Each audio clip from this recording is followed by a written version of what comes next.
Hey guys, tonight we're going way off the beaten path into convents, kitchens and confessionals to unearth a slice of history that's been conveniently scrubbed from your textbooks. We're talking about how medieval women pleasured themselves. Yep, that.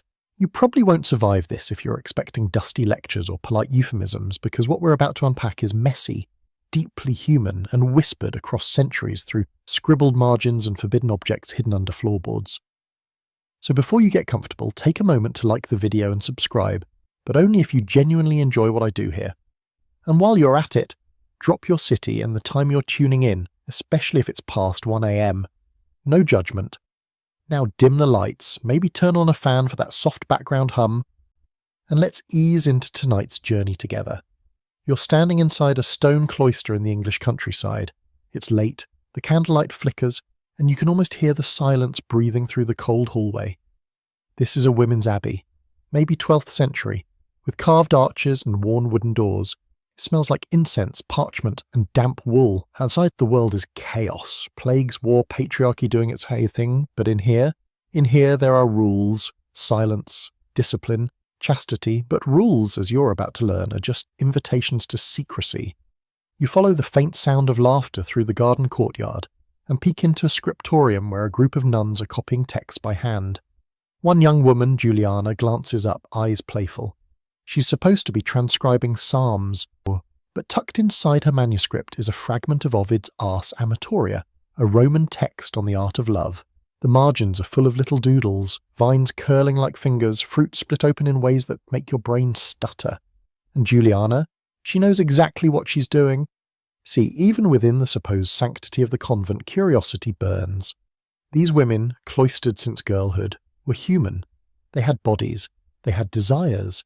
They also had time, long hours of solitude, routines that left space for the mind to wander. And wander it did. Juliana, like many nuns of her time, was literate. The church taught reading for the sake of scripture, but once you can trad, you can read anything. Erotic poetry, anatomical treatises, herbal manuals, anything that slipped in under the radar. Her favourite? A heavily censored copy of The Golden Asses by Apuleius, a Roman novel that includes a pretty vivid scene with a woman, a lamp, and, well, let's just say it involves some private experimentation. The page corners are worn, take that as you will. But here's the reality check. Medieval society, and especially the church, was obsessed with regulating sexuality. Female pleasure? It was viewed with suspicion, even fear. Masturbation was a sin, a gateway to spiritual decay, they claimed. Yet nuns kept journals. Not all survived, but a few have. One abbey chronicle from 1311 describes Sister Agnes flagellating herself for unholy thoughts and touching, followed by 3 days of fasting and silence. But, and here's the kicker, she wrote it with so much emotional weight, so much detail, that it reads like confession meets fantasy. It leaves you wondering if the shame was the point or the thrill, and that's where the first crack in the pristine abbey wall shows itself. A historian once stumbled across a bizarre relic inside a sealed chamber of a ruined convent in France, a polished wooden cylinder, curved at one end, with faint inscriptions in Latin. Next to it, a rosary and a copy of the Vita Sanctae Julianae. It's never been publicly displayed. Museums don't quite know what to label it. Devotional object is the polite term, but let's be real. It looks less like a prayer aid and more like a hands-on form of self-reflection. The quirky fact: the Latin inscription translates loosely to, "My body is God's garden, and I shall tend it alone," and that sums it up. For some women, especially cloistered ones, there was an entire emotional and spiritual framework built around their relationship with their own bodies. They lived in a paradox, denying desire while obsessing over it, punishing themselves for urges that were entirely human. That kind of inner conflict didn't always suppress pleasure. Sometimes it eroticized it. Now, scholars have been arguing about this for decades. Some say we're reading too much into scraps, projecting modern ideas onto medieval minds. Others argue the clues are too consistent to ignore. The combination of hidden erotic literature, confessional entries, relics with ambiguous uses. It paints a picture. Maybe not a crystal clear one, but certainly a vivid mosaic of how women found ways to connect with their own desire, even under the strictest of restrictions. You leave the scriptorium and step into the cloister's private garden, the herbs sharp in the evening air, sage, rue, and something musky and sweet you can't quite place. Juliana's voice drifts through your thoughts like a chant. She's still copying psalms, yes, but in her mind she's somewhere else entirely. Maybe with a forbidden book, maybe with her hands under her habit. And you realise this wasn't some isolated fantasy. It was a quiet form of rebellion, a private sanctuary carved from flesh and thought. The walls around them were made of stone, but inside those walls, women still imagined, touched, longed, and yes, masturbated. It was never just about sin, it was about survival. You step back out into the stone corridor, the air heavy with incense and centuries of unsaid things. You're still thinking about Juliana, her hidden texts, her careful doodles, and the quiet heat in the margins of her sacred work. But now you're moving beyond the convent walls, out into the wider world where sin wasn't just a whisper in the chapel, it was a full-on public spectacle. If you thought personal pleasure was complicated behind cloistered doors, just wait until you meet the church's public face. Welcome to the Middle Ages, where everything is forbidden, especially the things people secretly enjoy. The church didn't mess around when it came to desire. Any form of sexual activity outside marriage, heck, even inside marriage if it was too enthusiastic, was suspect. But masturbation, that was on another level of spiritual threat. For women, it wasn't just sinful, it was unnatural, a sign of disorder, a crack in the holy armour of femininity. The official message was clear. Desire belonged to men, chastity to women. The female body was supposed to be passive, receptive, obedient. You're not here to want, you're here to serve, birth, or be celibate. Those were the options. Not exactly a buffet. Theologians loved to talk about lust. And by loved, I mean they obsessed over it in treatises so long they make modern comment sections look mercifully short. St. Jerome, one of the big names in early Christian thought, wrote about a monk who couldn't stop picturing dancing girls. He recommended fasting and self-flagellation, classic medieval spiritual hacks. But what happens when the person lusting isn't a monk but a bored wife or a lonely widow? Suddenly it's less about saving her soul and more about tightening the leash.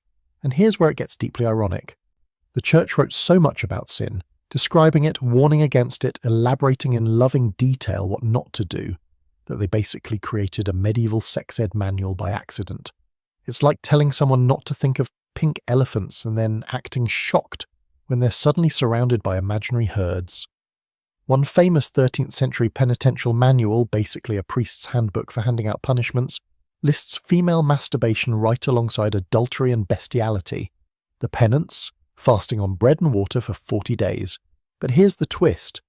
The text spends several paragraphs describing how exactly a woman might commit the sin, what objects she might use, and how frequently. Suspiciously thorough, Father. Now imagine being a regular woman hearing all this.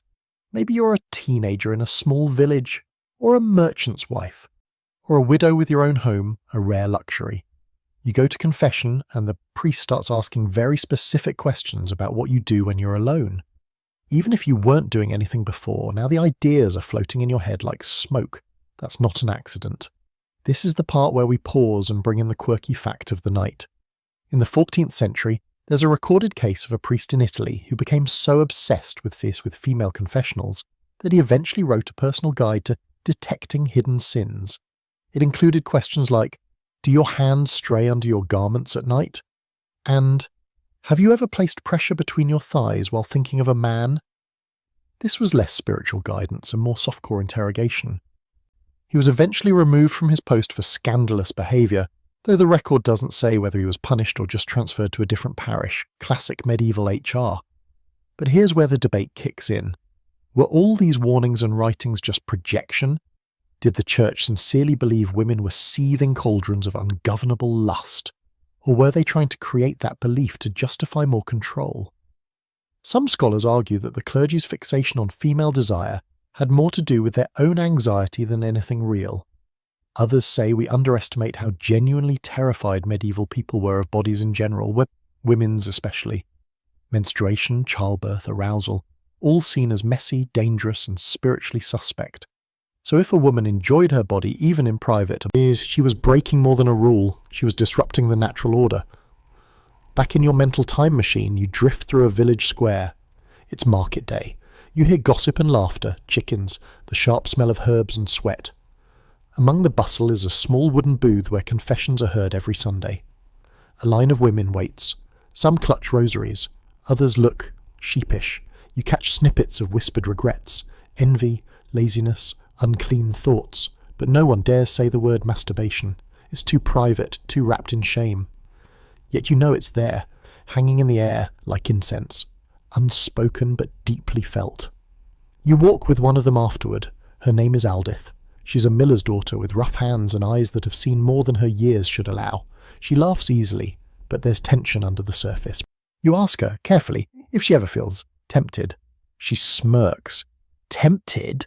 What do you think happens when the snow keeps me indoors for days and my mother's visiting the cousins? You raise your eyebrows. She shrugs. If God didn't want me to feel it, why did he put the feeling there? That one sentence sums up the silent rebellion women lived every day. They weren't stupid. They knew what they felt. They knew what the priest said. And still they found ways to live in their bodies, to touch, to feel, to imagine, even if they never spoke of it above a whisper. The shame was institutional, but the pleasure was personal.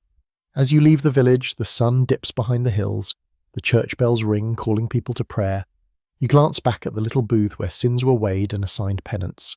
But Aldith, she's already home, probably peeling onions or laughing with her sisters. Later tonight, when the fire's out and the house is quiet, maybe she'll remember that feeling, that warm, humming truth in her core, and maybe she'll honour it, not as a sin, but as a secret that belongs only to her. The next morning breaks with birdsong and dew. You step out of Aldith's memory and into the narrow alley behind an apothecary's shop, one that smells like crushed violets, vinegar, and something vaguely musky. The shop is cluttered and chaotic, the shelves bowing under jars labelled in Latin, and symbols you don't recognise. Dried bundles hang from the ceiling like sleeping bats, lavender, mugwort, yarrow, and in the far corner sits a woman grinding something into a dark green paste. Her name is Letta.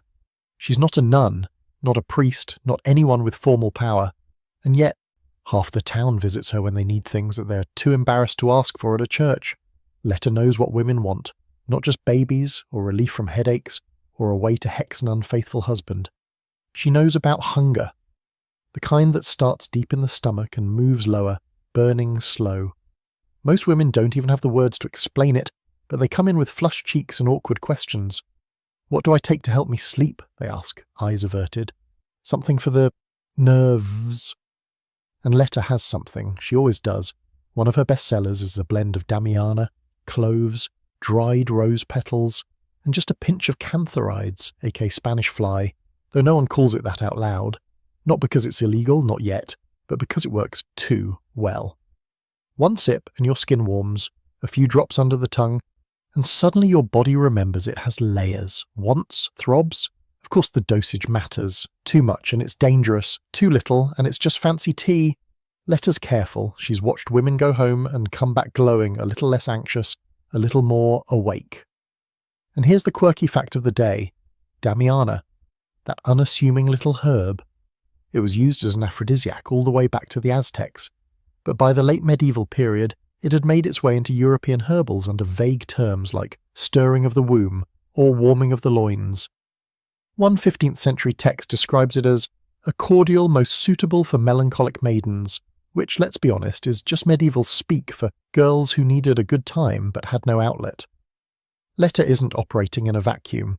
Throughout the Middle Ages, midwives, herbalists, and so-called wise women held the real knowledge about the body, especially the female body. This knowledge wasn't always written down, it was whispered, passed from mother to daughter, healer to apprentice. And some of it had to do with pleasure. Yes, they knew how to prevent pregnancy or induce it, but they also knew how to soothe wandering wombs, calm hysterical vapours, and ease the tension that built in lonely wives and overworked housemaids. Here's where the historical debate gets juicy, and some scholars argue that these herbal remedies were just accidental side effects of trying to treat women's illnesses.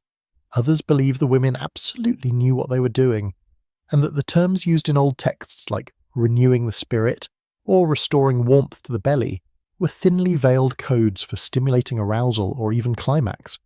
Because let's be honest, when a recipe involves fennel, cinnamon, honey, and repeated massages to the lower abdomen, It's not just about bloating. You sit across from Letta now, sipping something warm and spiced. She raises an eyebrow. You came in for cough syrup, she says, teasing. But maybe you're looking for something else? Her voice is soft, but there's a knowing edge to it. And just like that, you're folded into a hidden history, a quiet network of women who have always known that the body is not just a vessel for suffering, but a source of power. Letta shows you a little book, bound in soft leather and stained with time. The pages are filled with recipes, one for cramps, one for fertility, one labelled only with a crescent moon and the word shimmer. What's this one do, you ask? She smiles but doesn't answer. Instead, she dips her finger into a small pot of balm and presses it to your wrist. The scent is intoxicating.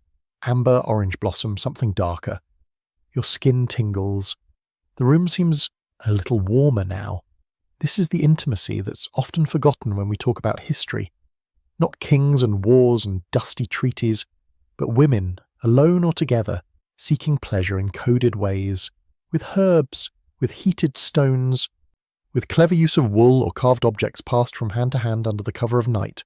The world outside told them they weren't supposed to feel desire, let alone chase it, but in the privacy of their kitchens, gardens, and shared bedrooms, they built a different kind of truth.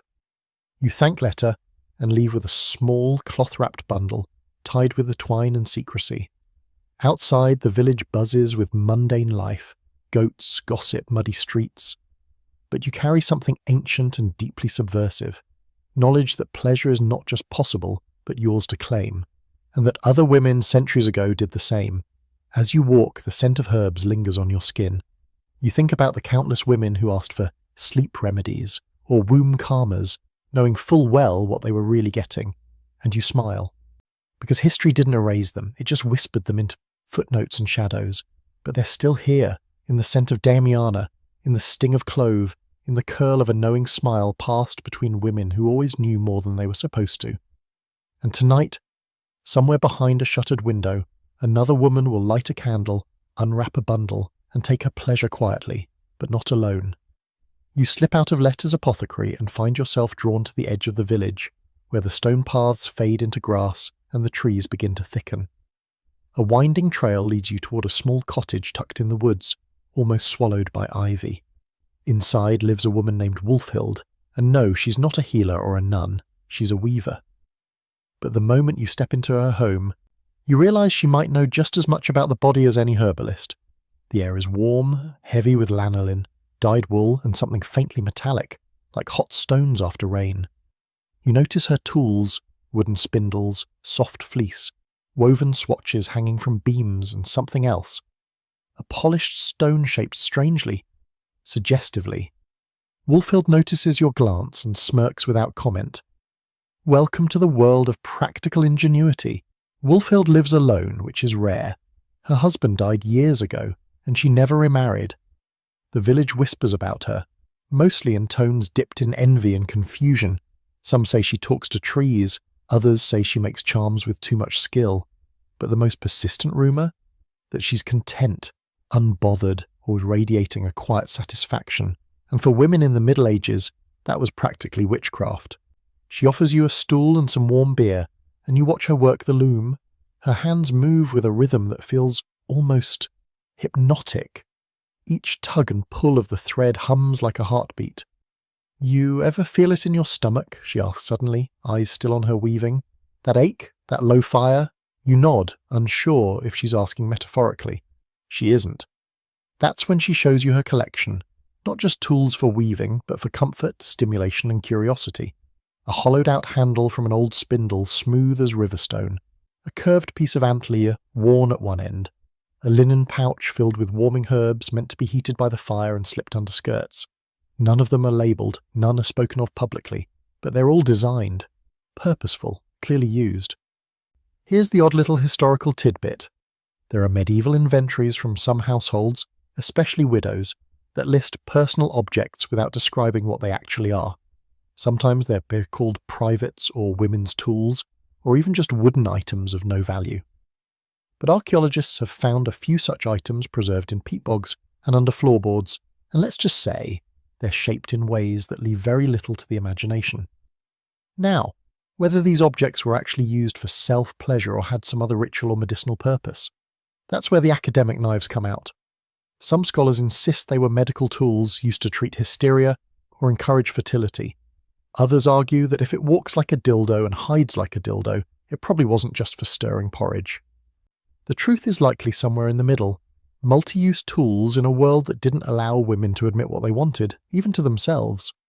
Wolfhild tells you she started experimenting when she was 17, after her first and only experience with a man left her more confused than satisfied. He grunted and rolled off, she shrugs, so I started figuring things out for myself. It wasn't about rebellion, she says, it was survival, solitude, sanity. You think men are the only ones who get restless in the dark?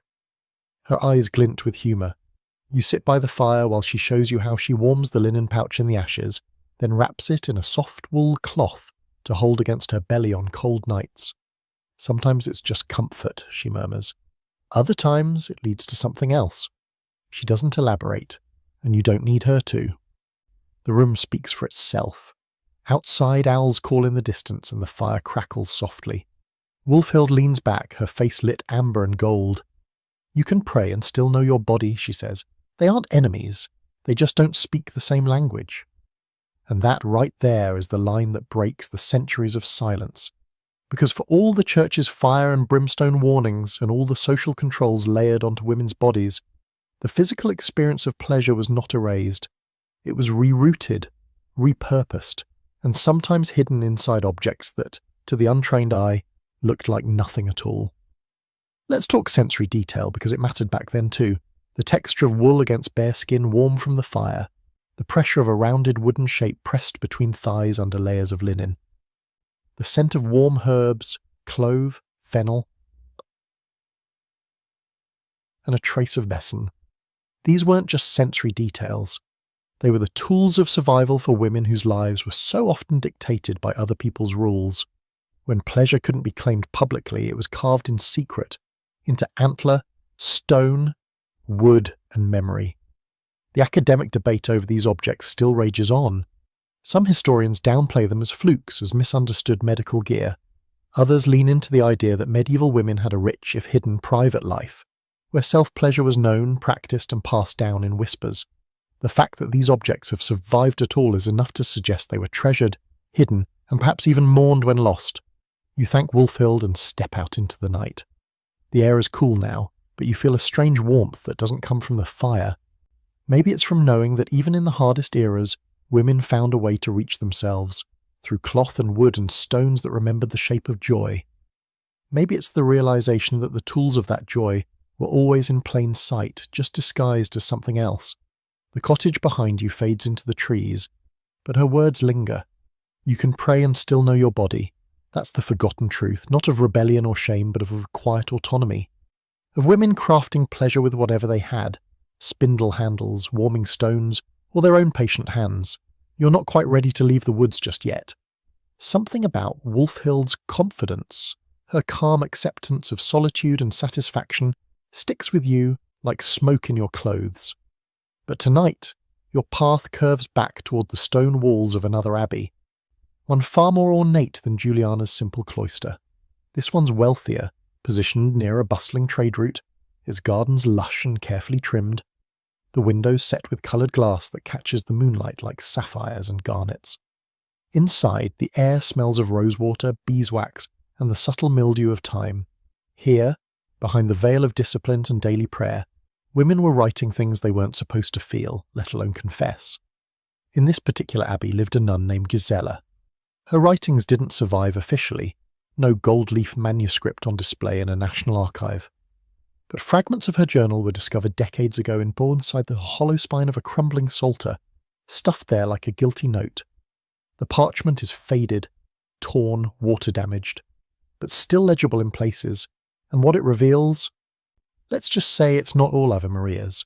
You kneel beside the candlelit desk in Gisela's former cell. The space is bare, just a cot, a wooden chair, a bowl, and a small crucifix. But it's what lived in her head that matters. The journal fragments speak of nightly visitations, not of saints or demons, but of heat, of dreams that leave her gasping, of a wretched pleasure in the dark that she simultaneously begs forgiveness for and yearns to repeat. One line, jagged and slanted, reads, "I scourged myself, but still found joy. May God forgive the flesh he gave me. It's raw, conflicted, kind of heartbreaking, and it tells a deeper story because Gisela wasn't alone." Across the medieval period, there's an entire category of writing historians call erotic mysticism. And sure, that sounds like a New Age pop album, but it's actually a genre where visions of divine union are described in overtly sensual and sometimes sexually explicit language. Think saints gasping in ecstasy, being pierced by the love of Christ, experiencing waves of divine rapture that just so happen to sound a lot like, well, orgasms. Take St. Teresa of Avila's later writings, for example. Though she's post-medieval, her influence loomed retroactively. She describes being penetrated by the angel's fiery lance, her body quaking, her soul melted with divine love. Medieval mystics before her laid the groundwork for this. Hildegard of Bingen, Mechtild of Magdeburg, and yes, many anonymous women in monasteries all reported bodily reactions to spiritual experiences. Trembling limbs, burning bellies, racing hearts. It raises a tough, uncomfortable question that scholars have been swatting at for years. Were some of these women channeling repressed sexual feelings into mystical language? Or were their bodies just reacting naturally, inevitably, to prolonged isolation, emotional intensity, and a life centered on longing? The debate is real. Some argue that to call these sensations erotic is an insult to their spirituality. Others say ignoring the eroticism is what erases their humanity. Because let's be honest, if your entire identity is built around yearning for something you're never allowed to physically touch, that longing's going to show up somewhere. Here's your fringe fact for the evening. In one 14th century convent in what's now modern-day Germany, a nun was discovered to have written not only devotional poetry, but also detailed letters to a fellow sister, ones describing intense dreams, physical sensations, and coded references to secret moments together. The letters were hidden in a cavity behind the altar, and only found centuries later during renovation, or too damaged to read. But others survived. They were full of metaphors, gardens, doors, rivers, mouths, the kind of writing that only sounds innocent if you're trying really hard to miss the point. Tonight, as you sit on Gisela's cold wooden chair, you can almost feel the intensity of those women's inner worlds. Hours of silence, repetition, denial, and underneath it all, a body that refused to go quiet. The church said the body was a vessel of sin. These women lived with it anyway, and sometimes they touched it, not in rebellion, but in resentment, in search of peace, or relief, or some whispered, unspeakable kind of joy. The church, of course, tried to contain all this. They cracked down on anything that smacked of sensuality. Nuns were forbidden from sleeping in beds together. Touching, especially at night, was policed by older women known as mothers, nuns assigned to patrol the dormitories in case anything unholy was occurring beneath the sheets. But you can't patrol a dream, you can't watch what happens behind closed eyelids, and you definitely can't stop someone from discovering, in the quiet of their own cell, how to find the soft place where the ache dissolves into something warm and wordless. Gisela's journal ends abruptly. The last legible line is, "I will speak no more of this, but I will remember." It's unclear whether she was caught, confessed, or simply chose to stop writing. But the fact that she wrote at all tells you everything. She felt desire, she acted on it, and she recorded it not as filth, but as a part of her spiritual struggle, worthy of documenting. You leave the abbey just before dawn. The bells haven't rung yet. The world is holding its breath, and the candle in Gisela's cell flickers one last time behind you. Her story is just one among hundreds, maybe thousands of women who use spiritual language to process physical need, who blurred the lines between ecstasy and climax, who found ways, however quiet or coded, to know themselves inside skin the church told them to fear. And though we'll never know all their names, their sighs echo in the stone corridors, their secrets folded into prayer books, their joy hidden in plain view. You leave the abbey behind, the stone walls swallowed by morning mist, and walk through fields just beginning to glisten with dew. The silence of those cloistered lives hums in your bones, but now you're headed somewhere very different, somewhere far less sacred and far more scandalous. Tonight, or rather this morning, you're slipping between the pages of books that weren't meant to survive, the ones burned, banned, or bound in plain covers and shelved beneath false titles. You're stepping into the forgotten libraries of the Middle Ages, yes, they had those, and flipping open manuscripts with ink still sharp and intention still smouldering. Because guess what? Medieval women read erotica. Now, it is not like they had a section labelled Hot Nun on Nun Action, tucked between Lives of the Saints and agricultural manuals. But erotic literature existed, often imported, often disguised as classical or allegorical texts, and it circulated among those who could read and among those who couldn't, but had a friend who'd read it aloud in a whisper after dark. The line between entertainment, education and titillation wasn't as clear-cut as you might think. Take The Romance of the Rose, for instance, a massive 10th century French allegorical poem that starts out sounding innocent enough. A young man falls in love with a beautiful rosebud. Cute, right? Except the rosebud is obviously a vagina. The whole thing becomes an extended metaphor for seduction, resistance, and eventually conquest. And it was wildly popular, so popular in fact that women read it, copied it, passed it around, commented on it in the margins with half-laughing, half-scandalised notes. There's even a documented case of a noblewoman, Marguerite of Navarre, who not only read these kinds of stories but wrote her own. Her collection Heptameron is basically a medieval mashup of Canterbury Tales and Desperate Housewives, stories of passion, betrayal, lust and desire, told from multiple female perspectives. Some scholars say she was critiquing the hypocrisy of male sexual freedom. Others argue she was giving voice to female fantasies. Either way, her stories survived because they were written under the respectable mask of moral instruction. You had to squint, but the heat was there. And then there are the manuscripts no one wants to talk about. In 2008, a manuscript dating from the 14th century was found in the bindings of a larger legal volume. Parchment reused, stuffed into a spine to reinforce the cover. The discovered fragment, a narrative poem about a woman named Isabel who, after being locked in a tower by her jealous husband, finds solace not in prayer, but in a smooth device gifted to her by a maid. It's vague enough to escape immediate censorship, but direct enough to leave no doubt about what's happening. One line reads, "Her fingers knew the rhythm as well as any harpist's hand." Well then, here's your fringe fact for the day. There's speculation that certain guilds, especially those of scribes and illuminators, created erotic art on commission for private buyers. Not for public display, of course, but to be tucked into folios and hidden under mattress. In one rare example, a marginal illustration in a book of hours shows a nun chasing a phallus on legs. Yep, a literal penis with legs. It's not subtle. And while scholars debate whether it's satire or smut or some twisted moral allegory, the vibe is unmistakably cheeky. Someone somewhere found that funny or stimulating. Now you might be thinking, but weren't most women in the Middle Ages illiterate? Fair point. But here's the twist. Noble women, nuns, and urban merchant-class women were often literate, especially in larger towns. Reading wasn't always academic, it was social, sensual. Books were read aloud during embroidery circles, in bed, or while tucked away behind drawn curtains. One late 13th century account even tells of a group of nuns disciplined not for reading illicit texts themselves, but for allowing local girls into the convent to hear them read from French romances of excessive sweetness. That's a poetic way of saying they were reading sexy stories to guests after Vespers. But the debate rages on. Some scholars argue that we're misreading all this, that we're seeing sexual intent where none existed, that metaphors like the rose or the key and lock are just innocent allegories for spiritual longing. And yes, that's possible, but when those metaphors show up again and again, always attached to female readers, always circled or underlined or echoed in private notes, it's hard not to see a pattern. A longing not just for divine union, but for flesh and blood intimacy. Let's not forget that these women weren't reading in a vacuum. Their entire lives were structured around restraint. Physical desire was either ignored, punished, or pathologized.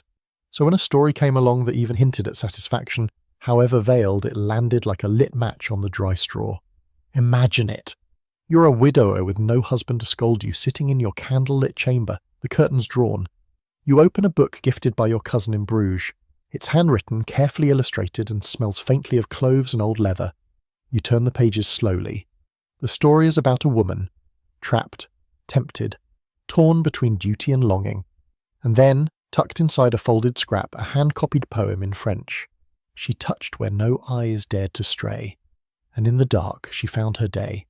Your fingers still on the page, your breath shallows. You know you're not supposed to feel like this, But here it is, a story written for you, or someone just like you. Proof that you're not alone, that someone else, a woman with ink on her hands and fire in her heart, knew what it was like to reach down alone in the dark and not feel shame, but a kind of quiet triumph. So no, erotica wasn't a modern invention, and women didn't start enjoying themselves in secret with the rise of paperback romances. They were doing it in castles, convents, and candlelit chambers centuries ago, with ink, imagination, and the will to find themselves in stories too dangerous to name. The real miracle? That any of those stories survived at all. By now you've wandered through convents and kitchens, poetry and herbs, whispered fantasies and carved curiosities, but tonight you're crossing a much darker threshold. The air smells different here. Damp earth, smoke, something acrid, almost like iron. You're entering the shadowy world where female pleasure and power collided with fear. This is where the story shifts from secrecy to danger, because for many women, the line between knowing their own bodies and being labelled a witch was thin, frayed, and often fatal. Let's start with the obvious question. Why was female sexuality so threatening that it ended up tangled with sorcery? The answer, as always, starts with control. In a world built on rigid hierarchies, God over man, man over woman, church over body, any woman who stepped outside of passivity was a problem. If she knew how to heal herself, that was suspicious. If she spoke confidently about the body, even more so. But if she took pleasure in that body, if she used that knowledge to feel good on her own terms, well, now you're into dangerous territory. Take the case of Sibylla, a midwife in the mid-15th century who lived near what's now Alsace. She was known in her village for being too direct, for never marrying, and for helping women in matters of the flesh. She brewed teas, massaged bellies, offered tinctures for pain. She also kept a small stone phallus, wrapped in red cloth, that she used, quietly, for treating women with what was then called uterine hysteria. You can guess what that actually meant. Her neighbours gossiped, then accused, and Sibylla was tried for witchcraft, not because she summoned demons, but because she laid hands upon women's lower regions and stirred unnatural heat. That was the phrasing used in the testimony. She was executed. Here's your quirky historical fact, the infamous Malleus Maleficarum, or Hammer of Witches, the late 15th century guidebook for identifying and punishing witches, includes entire sections obsessing over female sexuality. It claims, with absolute confidence, that women are more lustful, more deceitful, and more prone to carnal sin than men. One particularly unhinged passage describes how witches inflame the loins of others by the mere touch of the hand. Not exactly peer-reviewed science, but very telling. The fear wasn't just about magic, it was about women owning their own desire. You're starting to see a pattern, right? The church couldn't fully erase female pleasure, so it rebranded it, framed it as something foreign, demonic, outside the natural order. If a woman's body hummed with heat and joy, it had to be because she'd made a pact with the devil, or a forest spirit, or a goat for some reason. Anything except her own agency. But here's where things get murky. Some women did mix pleasure and ritual, not because they worshipped dark forces, but because the line between medicine, spirituality, and sensuality wasn't clearly drawn. For example, in parts of rural France and Italy, fertility rites involved women bathing together, chanting prayers, anointing their bodies with oils, and yes, sometimes using carved objects passed between them to awaken the womb. These rituals were centuries old, rooted in pre-Christian traditions that the church absorbed, repackaged, or tried to erase. For the women, they were sacred, healing, maybe even ecstatic. Scholars argue about what exactly was happening during these rituals. Were they communal acts of empowerment, religious ceremonies with sensual overtones, or just misinterpreted folk practices? No one agrees. The sources are fragmented, often recorded by men who had no idea what they were actually witnessing, or who twisted it deliberately. But what's clear is this: the further a woman stepped from sanctioned roles, the more her pleasure became a threat. Picture this: a woman dancing alone in the woods at dusk, her hair loose, her feet bare in the dirt. She has herbs in her satchel, scars on her hands, and stories the priest doesn't like. If she touches herself under the moon, it's not because she's cursed, it's because she knows herself. That was enough. Inquisition records show that many women were accused not just of casting spells, but of arousing themselves, or others, through unnatural means. One case tells of a widow named Agnes who kept a devil's toy carved from bone and who supposedly used it during Sabbaths to entertain the flesh. There's no evidence she harmed anyone, but the object itself, proof that she sought pleasure without male permission, was all it took. The toy was burned along with her body. Let's take a breath, because this part is heavy. And yet through all of this, the trials, the gossip, the danger, women still found ways. They passed knowledge in hushed voices, shared tools under cloaks, hid items in wall crevices and inside mattress seams. One historian uncovered a tiny bundle of linen stuffed in a chimney of a 14th century cottage in Wales. Inside, a smooth wooden cylinder, a dried sprig of rosemary, and a prayer scroll addressed not to God, but to Our Lady of Comfort. No one knows her name. But we know what she valued: warmth, scent, sensation. A moment of control in a world that offered none. The debate continues today. Were these women rebels, victims, survivors, saints in disguise, or sensualists misunderstood? Some say we should stop trying to label them entirely, that what matters isn't how we categorize them, but how we listen to the traces they owned left. Scorched, hidden, whispered, you step away from the fire now, leaving behind the smoke and ashes of too many burned names. And yet you carry something with you, a deep understanding that pleasure, for many medieval women, was a dangerous act of resistance. To touch yourself in a world that told you your body wasn't yours? That was magic, the real kind, the kind no one could ever fully extinguish. You're walking through the thick fog of early morning now, and with each step the world feels heavier, not just from what's come before, witch hunts, whispers, burnings, but from what still hides in the cracks of this era. There's one more place you have to visit before sunrise. It's smaller than a village, quieter than a convent, and somehow more intimate than both. Tonight, you're stepping into the confessional, more specifically, into the space between the priest's questions and the woman's trembling voice. Because if you want to understand how medieval women experienced their own bodies, you need to listen not just to their desires, but to their confessions. Picture this: a simple wooden booth. The air smells of wax, mildew, and something sharper. Fear. You're kneeling on the worn floorboards, the priest's silhouette just beyond the thin screen. You hear his breath before his words. Then comes the question, asked in Latin, French, or crude dialect, but always with the same tension. Have you touched yourself? It's not phrased quite like that, of course. It's usually couched in religious jargon. Have you entertained impure thoughts in solitude? Have you stirred your own flesh to sin? But the meaning is crystal clear, and across centuries thousands of women answered, sometimes with silence, sometimes with tears, and sometimes with hesitant, shame-laced honesty, which means the confessional, while designed to crush desire, also accidentally preserved it. You're reading one such confession now, tucked into an old manual used by parish priests in rural Spain. The handwriting is sloppy, probably copied by a tired cleric, but the story it records is vivid. A young girl, not yet 17, admits to pressing herself against the post of her bed during sleepless nights. She doesn't name it, she doesn't understand it, but she says it brought warmth, then shame. The priest marks her penance, 20 Hail Marys and fasting on Fridays. But between the lines, you can almost hear the girl's confusion. Her body felt something it wasn't supposed to, and instead of answers, she got punishment. This is where the real struggle played out, not just in secret acts of pleasure, but in the emotional aftermath. Because medieval women were taught that their bodies were not only sinful, but treacherous. Their desire was painted as something external, invasive, a temptation sent by demons or born from original sin. They were told their wombs wandered if not filled, that their fluids were cold and dangerous unless regulated by sex or childbirth. So when they discovered pleasure on their own, it wasn't liberating, it was terrifying. And yet, they kept doing it. Why? Because instinct overrides ideology. Because the body doesn't care what the bishop thinks. Because sometimes, curiosity simply wins. Here's your fringe fact of the night.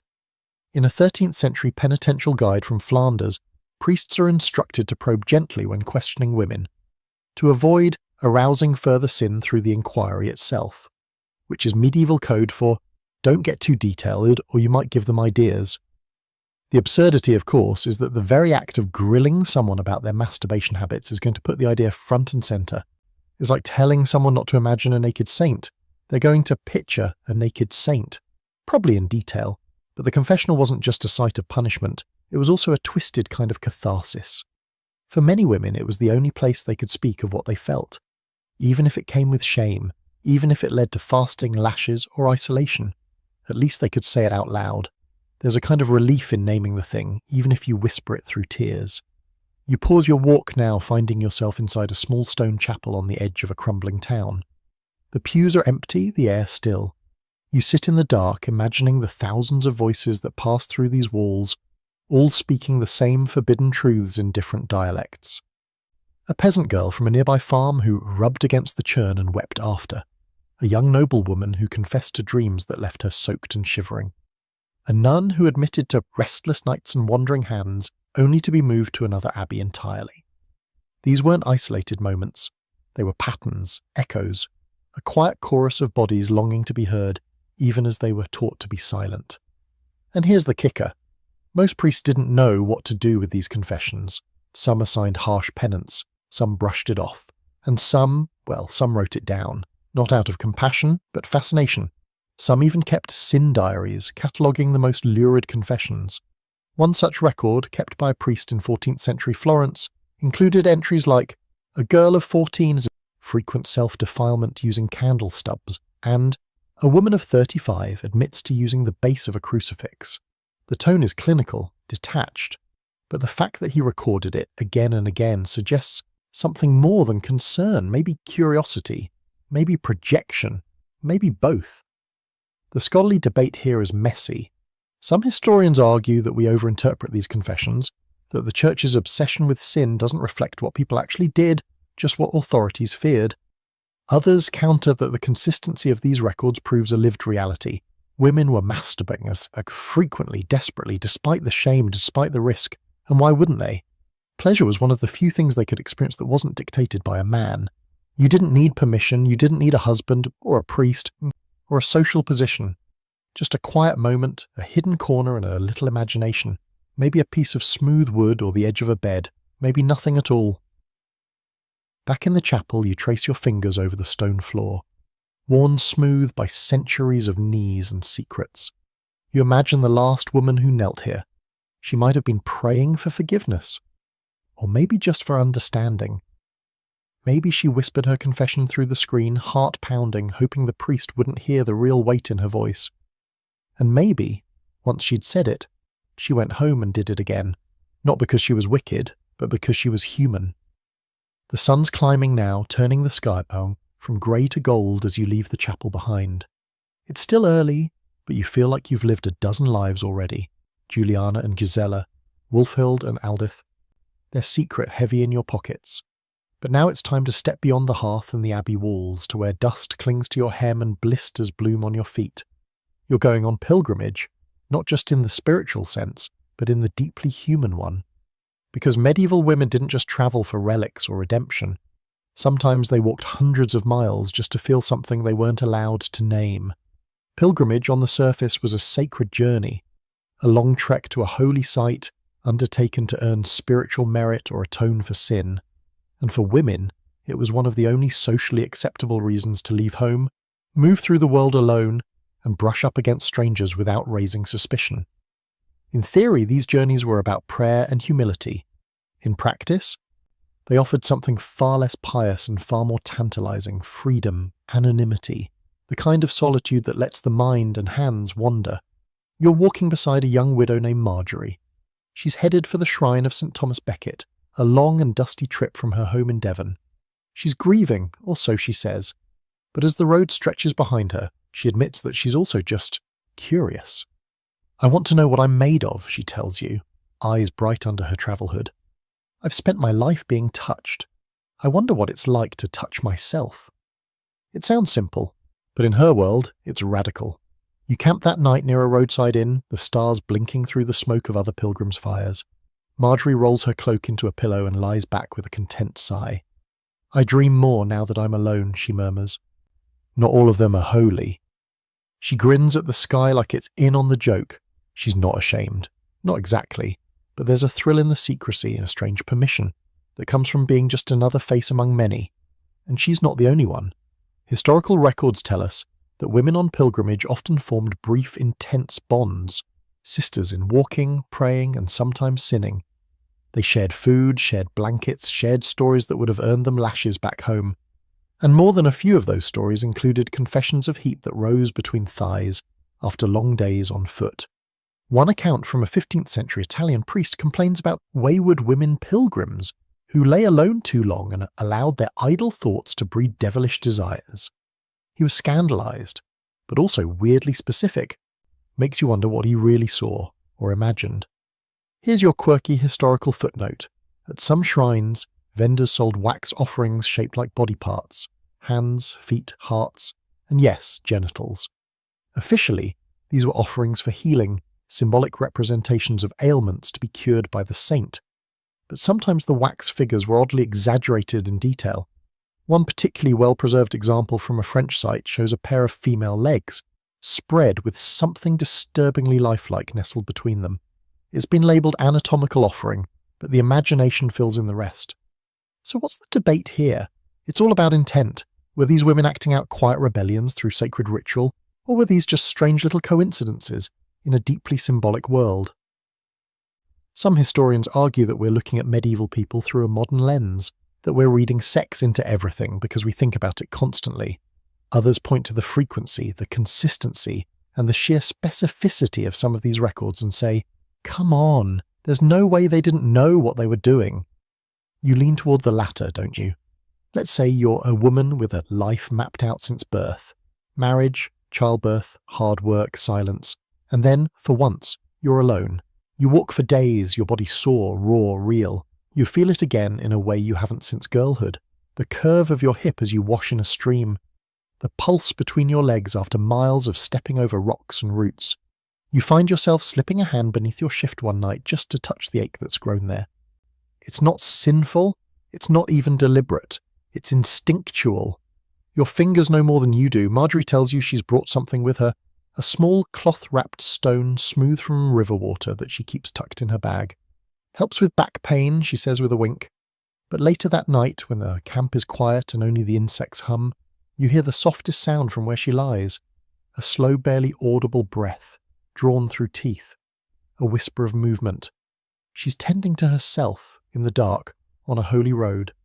It's not sacrilegious, it's sacred in its own way.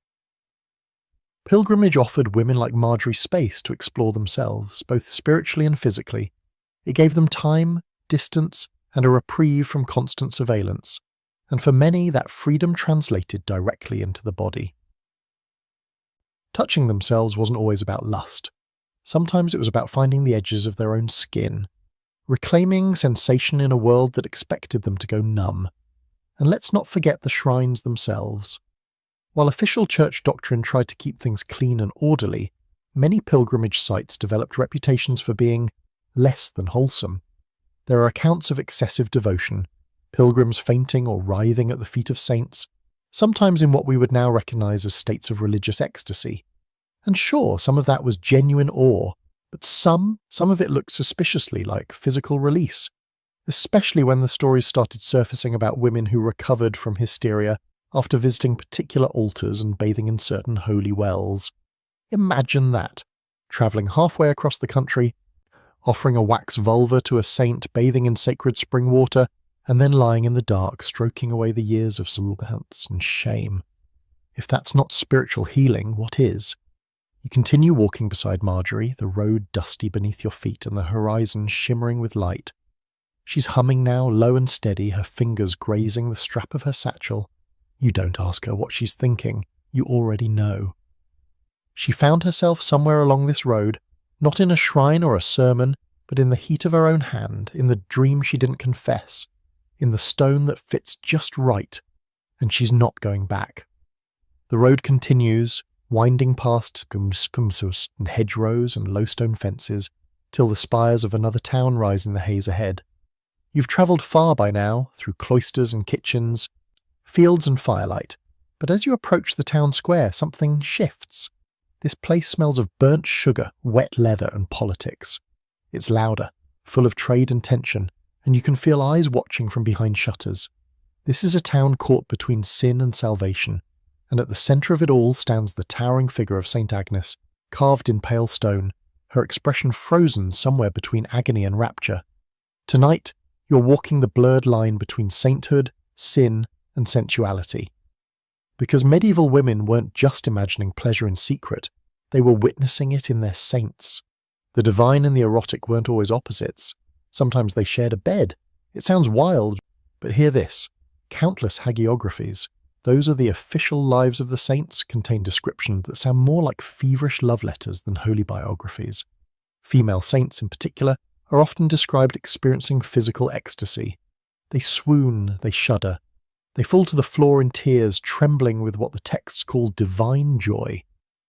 And if that all sounds suspiciously familiar to you, yeah, same.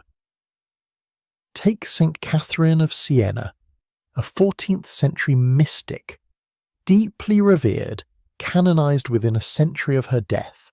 Her most famous writings include descriptions of a mystical marriage to Christ in which she receives an invisible ring, symbolic, yes, but she also writes of feeling pierced by love, overcome by sweetness, and seized by trembling.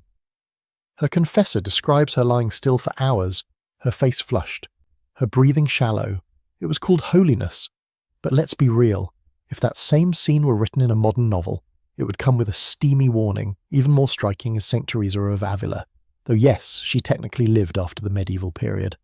Still, her influence was already forming. Her vision of being pierced by a flaming arrow from an angel, her body writhing with divine bliss. She literally wrote, "The pain was so intense that I moaned aloud, yet it was not bodily pain, but spiritual delight so sweet that one never wishes it to end." The line between spirit and body didn't just blur, it completely dissolved. Now here's the quirky wrinkle. For centuries, many of these descriptions were taken completely at face value. Holiness was seen as something that could be so intense it overwhelmed the senses. But in recent decades, scholars have started asking, was that really all it was? Some suggest these women were channeling unexpressed sexual energy into religious devotion. Others argue that we're projecting modern ideas backward, that these saints were simply swept up in emotional intensity. But the undeniable fact, many of these mystical experiences involved the body. They were described in the language of arousal. They weren't just theological. They were visceral. And what about the women reading these stories? Imagine you're a merchant's daughter. You've just been given a devotional manual by your furu, meant to keep you pious, obedient, chaste. Inside, you find the life of St. Agnes, who reportedly refused a marriage proposal, ran into the woods, prayed for divine union, and lay trembling in the moss, overcome with warmth. You read it again and again, and something stirs. You're not thinking about doctrine, you're thinking about that warmth, that trembling, that moss. Because maybe these stories weren't just instructions, maybe they were invitation. Some nuns reportedly read the lives of the saints not just for spiritual growth, but for comfort. And comfort, in a world where every form of bodily autonomy was stripped away, could easily become desire. The most radical part?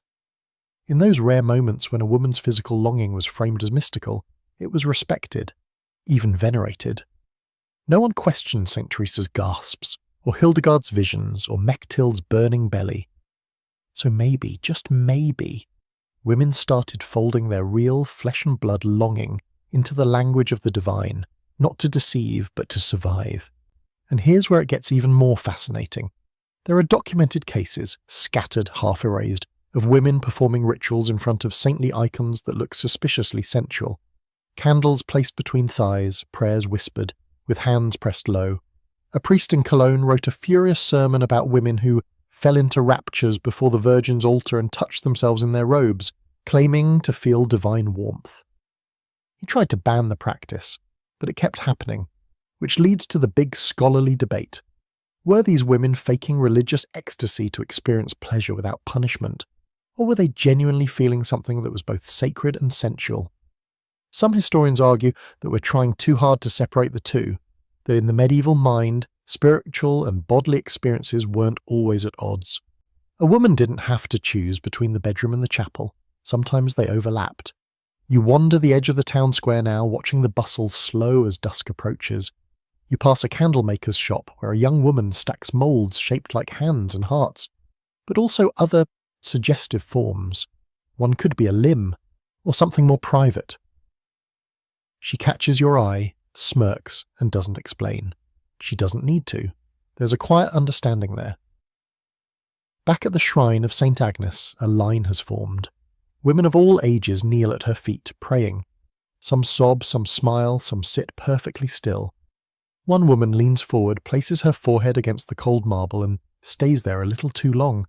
Her shoulders shake, not in grief but something else. She walks away lighter.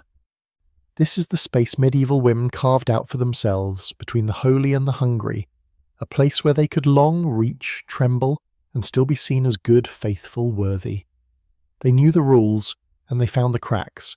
They wrapped desire in velvet language, placed it in the mouths of saints, and let it live. And maybe later that night, after the shrine is dark and the candles have burned low, that same woman will lie in her narrow bed, fingers exploring the divine geography of her own body, whispering prayers with every soft sigh. Not as rebellion, not even as release, but as recognition. She is not separate from the sacred. She is sacred. The streets of the town are quiet now, the day's merchants long packed up, carts creaking homeward and shutters drawn tight. You're moving past the cathedral, past the bells that keep everyone's lives stitched to a schedule, and into the winding back lanes where the real stories breathe, among the timbered homes of merchants, bakers, and housewives. Tonight, you're stepping into one of those homes. Not noble, not poor, just ordinary. Because if you want to understand how medieval women pleasured themselves, you can't just look at saints and sinners. You have to sit at the kitchen table, stare into the stew pot, and listen to the woman who stirred it. Her name is Alice, and she lives 3 streets from the market in a narrow house with ivy creeping up the bricks and a drying rack full of onions above the hearth. She has 3 children, a husband who travels for business, and the look of someone who hasn't had a moment to herself in a decade. But when the house sleeps, when the shutters are latched and the fire's nothing but warm coals, she changes. She stops being a provider, a cleaner, a caretaker, and becomes something else entirely. Someone who remembers her body still belongs to her. The concept of housewife is so often flattened in modern memory, but back then it came with complexity. These women ran households like empires. They brewed beer, kept accounts, bartered cloth, doctored wounds, and raised children with no help but their own hands. They were resourceful, exhausted, and, here's the thing, they were often alone.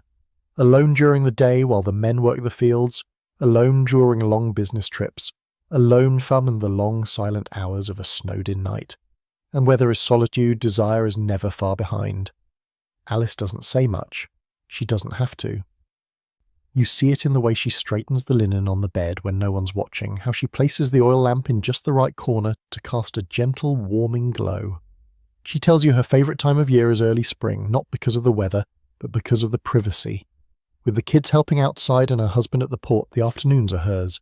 She doesn't read Latin, doesn't write poetry, but she knows what feels good, and she's inventive. Alice shows you a drawer.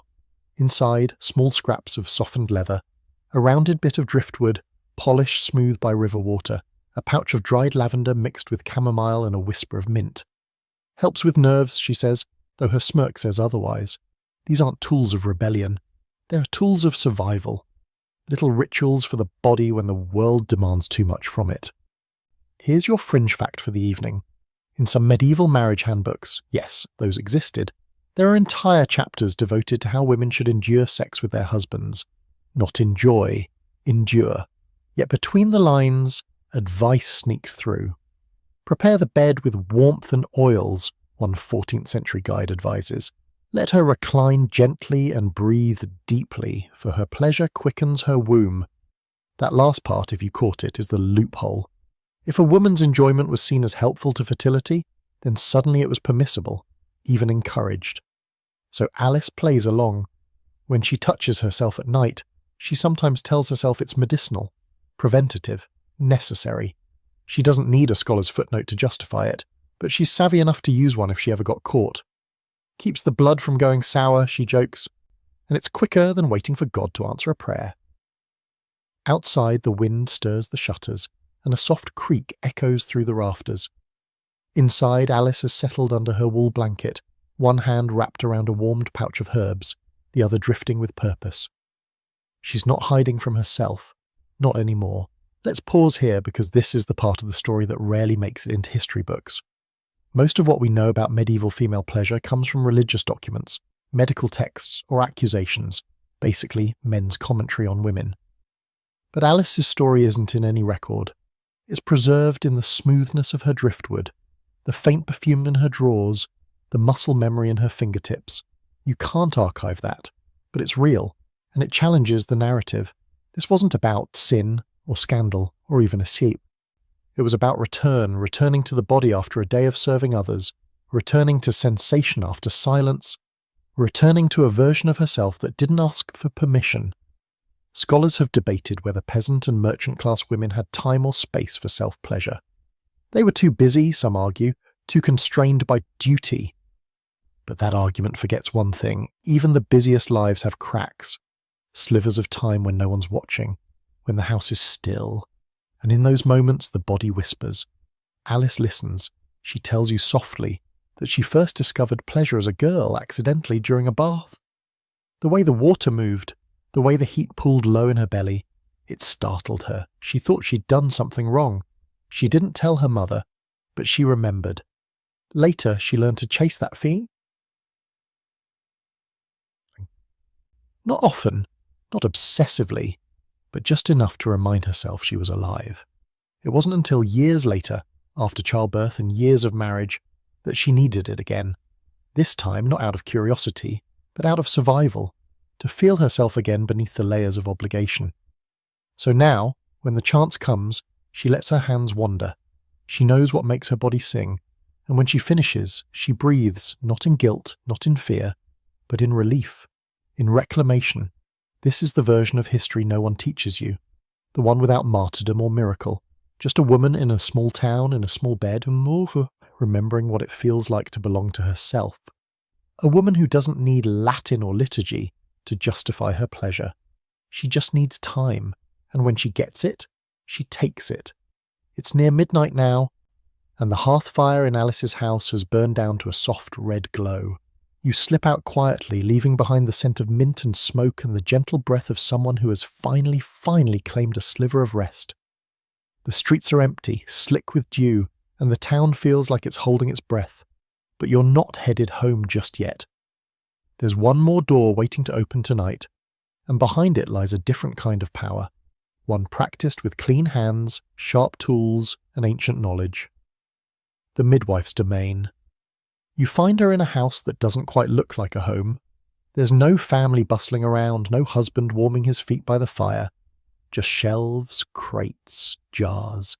And a woman in her 40s, sleeves rolled, apron stained, her fingers smelling faintly of vinegar and thyme. Her name is Marga. She's delivered dozens of babies, stitched dozens of tears, and laid out dozens of the dead. People trust her, or fear her, or both. Either way, they come. But what they don't know or don't say aloud is that Marga has also kept another set of knowledge, not just about childbirth or fever, but about pleasure, about the moments in a woman's life when her body doesn't ache, or bleed, or stretch to accommodate others, but tightens with her own desire. And she shares that knowledge, carefully, in whispers and hands-on guidance disguised as treatment. Tonight she's seeing a young woman named Linné, newly married, pale with embarrassment. She came under the pretense of irregular bleeding, but once the door closes, her real reason stumbles out. "I can't finish," she says, cheeks blazing. "Not with him, not by myself. I thought maybe something's wrong." Marga doesn't laugh. She never does. She simply nods, draws the curtain, and pulls down a small leather pouch. Inside are herbs, yes, but also something else. A soft bundle of cloth. A smooth, curved object made from antler and wrapped in waxed linen. Marga calls it the moonstone, though it's neither a stone nor magical.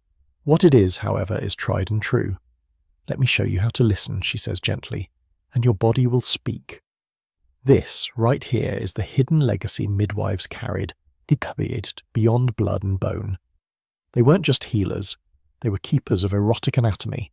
They knew what books didn't teach, what priests refused to name. They touched, examined, comforted, and, yes, educated. And often that education included pleasure. Let's talk fringe fact. In a 14th century manuscript on gynecological health translated from Arabic medical sources, there's a short, careful passage describing how to relax the womb through stimulation. It outlines the process in clinical terms. Massage the lower abdomen with warming oil, apply gentle pressure, allow release. It stops just short of calling it what it is, assisted orgasm. And who is performing these treatments? Midwives, quietly, compassionately, and often repeatedly. Some historians bristle at the idea. They argue it's anachronistic to assume medieval midwives understood or encouraged masturbation, that these treatments were just misinterpretations of hysteria relief or fertility techniques, but others say the pattern is too clear. The objects found in apothecary kits. The repeated mentions of womb massage, the coded notes in herbal texts, it all suggests a deeper, tactile wisdom, one passed from hand to hand, not pen to page. Back in Marga's cottage, Lynette listens carefully. She watches, she mimics, her breath quickens. She's not being violated, judged, or rushed. She's being taught, not by a lover fumbling in the dark, but by another woman who knows exactly how the body blooms under its own touch. When Lynette finally finds that moment, the soft gasp, the inward curling, she cries, not because it hurts, but because it doesn't. For the first time, pleasure feels safe, feels hers. Marga says nothing, just hands her a warm cloth and a packet of herbs to take home. Use this when the world makes you forget what you are, she says. And just like that, a life changes. You sit with Marga after Lynette leaves, the candlelight flickering off jars filled with dried roots and hand-carved tools. They all think I just birth babies, she mutters, sipping from a chipped cup. But I help women birth themselves too. No one thanks you for that, but they come back. She shows you her ledger, a mess of names, notes, symbols. Next to some entries, you see a tiny crescent moon drawn in charcoal. You ask, she smiles. That means they remembered their own body, she says. Most forget. Life has a way of wearing it out of you.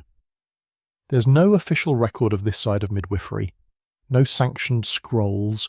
No statues or stained glass tributes. But if you read between the lines of medical texts, if you open the hidden drawers in dusty cottages, you find the traces. A broken comb filed into shape, a jar of oil that smells more like jasmine than medicine. A hand-sketched diagram of the pelvis with parts labelled in a mix of Latin and local slang. Nothing academic, everything human. The debate, as usual, splits down familiar lines. Was this knowledge widespread or rare?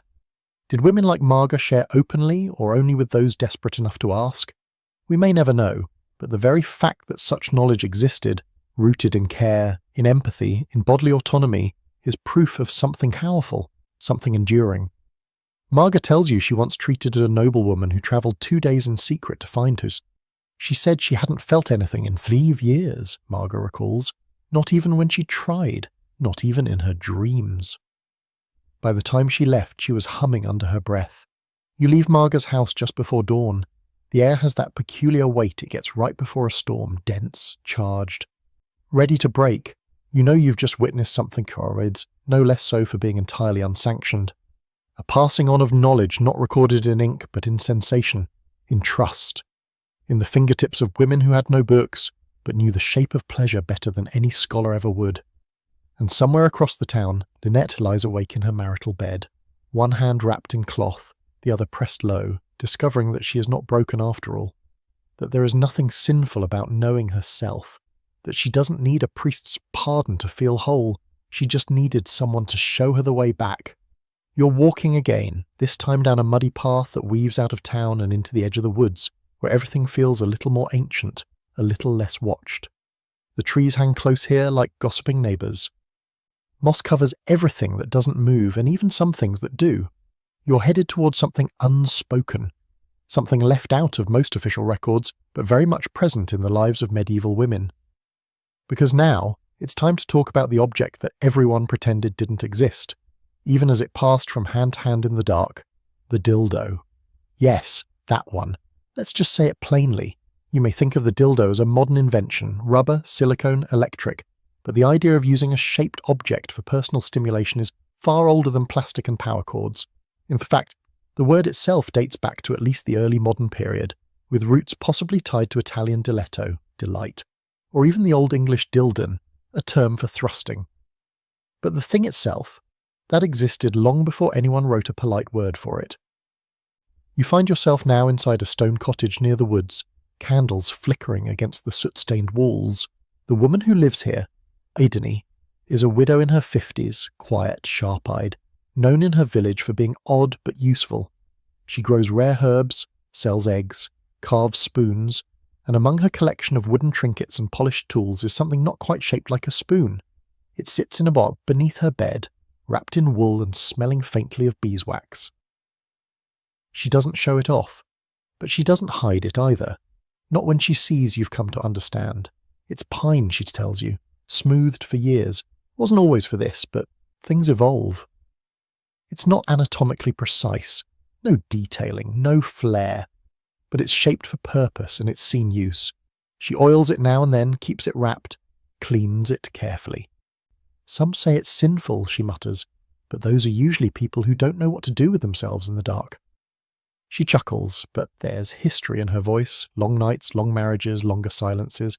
This doesn't talk back, doesn't take, just gives. You pause, because here's the thing, dildos in the Middle Ages are rarely mentioned in writing, and almost never by name. They're hidden in euphemism, metaphor, and implication. But they're there. There are legal records from the 15th century where women are prosecuted for using devices made in the likeness of male members on themselves or others. One such case from France involves two women who lived together, shared a bed, and were accused of impersonating the marital act with false instruments.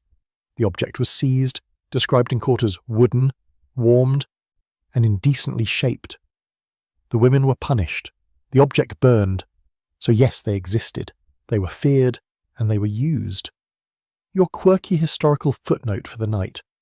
In a preserved inventory list from a mid-14th century Italian noblewoman's estate, there's a curious entry, una figura di legno, ben levigata, per usanza privata. Translation: a wooden figure, well smoothed for personal use. No further details, no justification, just tucked in among the jewellery, the gloves, the books. A quiet admission that pleasure had a place, even in the polished world of the elite. But what about ordinary women? Well, here's where we hit the edge of the surviving evidence. We don't have a treasure trove of labelled medieval sex toys. What we do have are stories, half remembered, half erased, of women like Ideni. Women who worked with wood or horn or bone, women who carved things under the guise of tools, women who shaped objects for therapeutic use or womb stimulation. The scholarly debate is whether these items were genuinely for pleasure or had purely medicinal purposes. But again, it's about the context. When something is shaped just so, kept hidden just there, and cared for just that way, well, you can draw your own conclusions. Ideni runs a cloth across the grain of her tool, checking it for roughness. Can't have splinters, she says, deadpan. That's one way to ruin an evening. Then, after a pause, I've made a few for others, quietly, a sister-in-law, a lonely seamstress, once for a woman who said she just liked the weight of it in her hands. She looks up, half challenging. They never come back to complain, and here's the heart of it. In a world where female sexuality was either denied or demonized, the dildo was an artifact of defiance. It didn't need permission. It didn't belong to a man. It didn't reproduce or obey or confess. It pleasured, silently, steadily, in secret. That's probably why they were so feared. Not for their shape, but for their autonomy. A woman who could satisfy herself didn't need a husband. A woman who understood her own pleasure might question the rest of the rules. And the church, along with the state, didn't like women who questioned anything. Still, the objects persisted, passed hand to hand, hidden in boxes, buried under floorboards, disguised as cooking tools or medical devices, never named directly because naming would have made them real, and real things are harder to burn. Ideni leans back in her chair, the firelight catching her grey braid. You know what's funny? She asks. I've prayed with one hand and pleasured with the other. Never felt like the Lord minded either way. You don't laugh, you just nod. Because by now you understand the layers of that statement, the decades of silence behind it, the certainty earned through touch and time that the divine and the sensual were never enemies, just two sides of a coin that the world refused to flip. You step back out into the woods as the wind picks up, rustling the canopy above. The path feels different now, like you're walking with the knowledge of something that was never supposed to survive, but did. Not in texts, not in sermons, but in carved pine and calloused hands. in the steady rhythm of women who found pleasure on their own terms and didn't wait for permission to reach it. They didn't need a name for it, they just needed to feel real. You leave the woods with the whisper of pine still clinging to your clothes and step back into the lanes of a small village nestled along the edge of open farmland. This place feels older than old, not because of its age, but because of what it keeps hidden in plain sight. Stone walls draped in moss, thatched roofs sagging with rain, narrow doorways built just wide enough for one.